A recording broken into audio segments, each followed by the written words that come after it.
Hey guys, this is Amanda. I wanted to share with you something that I've been through in my life and how I have been able to forgive the unforgivable.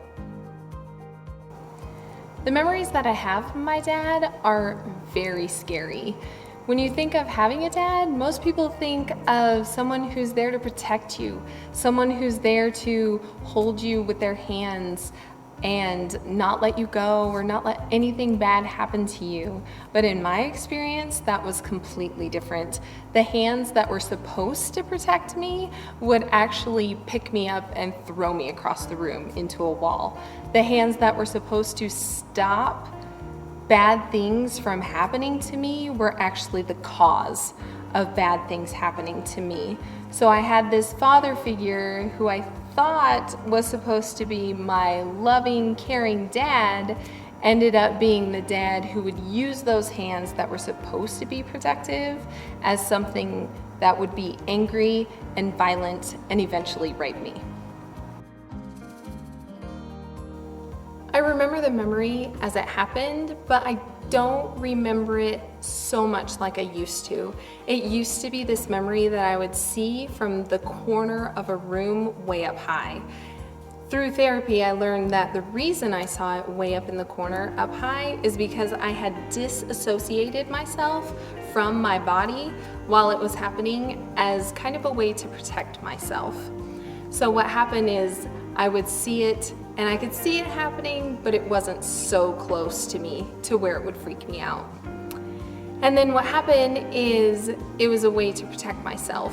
And as you're going to learn, I used lots of protection methods throughout my life because of this instance that happened to me.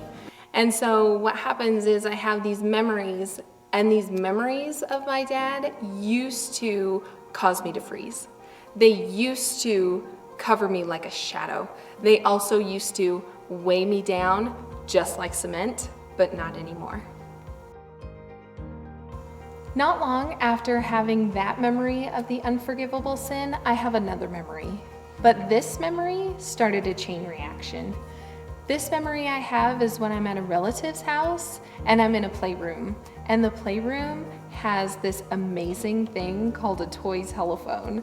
Toy telephones back then were fabulous. And someone on the other end of this toy telephone was actually listening. Back in the 80s, toy telephones and phones in general were super awesome because they had long cords, short cords, they could be stuck to a wall, they could be in your kitchen. All kinds of activities could happen on a phone. Slamming it down when you're angry, they were great. The toy telephone that I had to play with that day had a rotary dial, and it was red. It was great.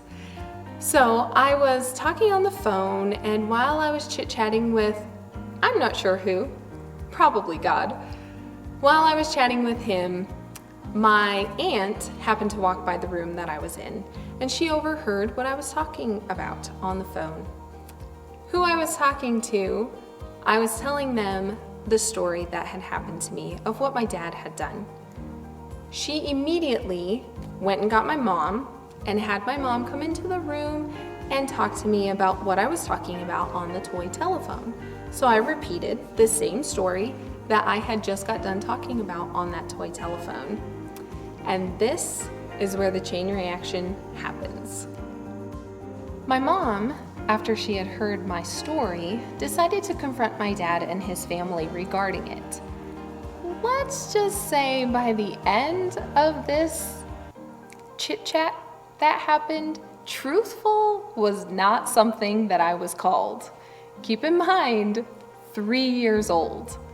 Also, a side note, if any children are talking about conduct like this or using words that you normally know they wouldn't be using, the only way they're going to know words like this or actions is if they've seen it, heard it, or it's been done to them. So keep that in mind. My mom understood this, and so she decided to get us a couple of bus tickets. And we loaded up everything that we could in a teeny tiny duffel bag, and we sat on a bus for 3.5 days until we got to my aunt's house. And this is where life started to change a little bit. By the time we reached my aunt's house, I was now 4. We got there shortly after my 4th birthday. When we got to my aunt's house, it was so calm. Everything about my aunt and my aunt's house was peaceful. She had sunlight that would come into her sliding glass door window, and it made her house so warm and bright and inviting, just like my aunt's. My aunt was warm, bright, and inviting. As we lived with her for a little bit of time until we could find a place of our own, I knew that things would be safe now, things would be okay, I was in a safe place, and nothing bad would ever happen ever again. But that wouldn't be the end of the story, now would it?